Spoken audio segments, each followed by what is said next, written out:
and frustrated because I put blood, sweat, and tears in making sure we have enough food and supplies to get us through any disaster, but I never thought my dad would die from a scratch.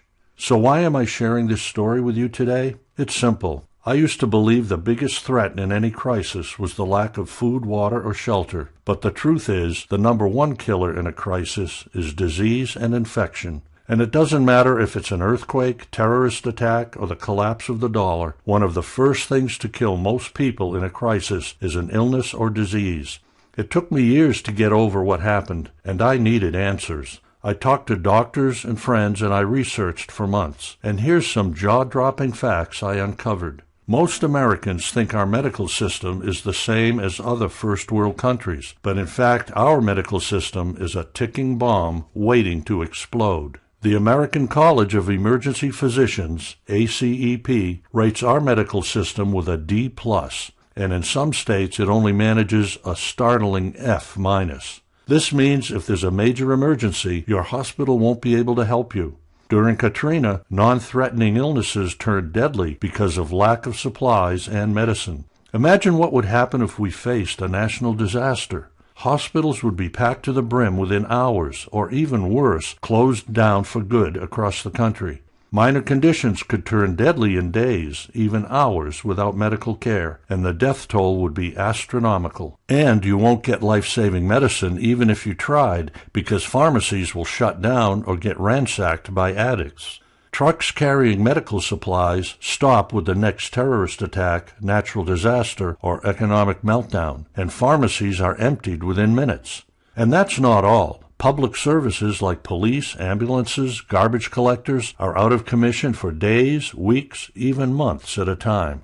When the hurricane hit New Orleans, it knocked out both power and running water. And when the grid is down, sewage and water systems fail. Raw sewage literally runs into the streets and contaminates the water supply beyond repair. The bottom line is, with no clean running water, power, and medication to prevent diseases, and no hospitals to control the spread of diseases, you and your family will be in serious danger.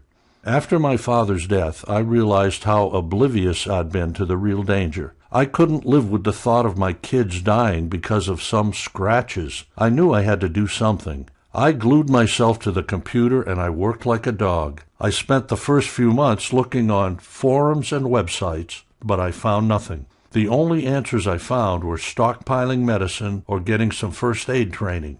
The problem is first aid training is not enough. First aid is designed for one thing and one thing only, to get someone to a hospital, but you don't always have this option during a crisis. I racked my brain for months trying to find the answer, but kept coming up short. I didn't know where else to turn, and then one day I stumbled on an article about Romania.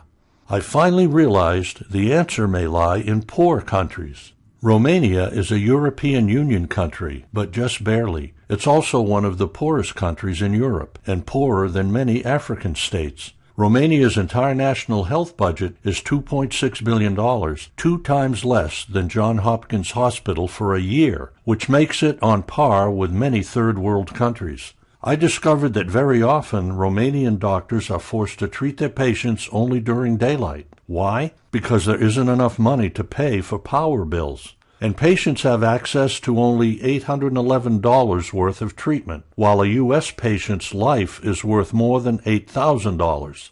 Yet people of all ages are saved every year with simple medical techniques and generic medication. And guess what? They stay alive and healthy. I realized the answer to my problems didn't lie in American medicine, but in third-world medical secrets.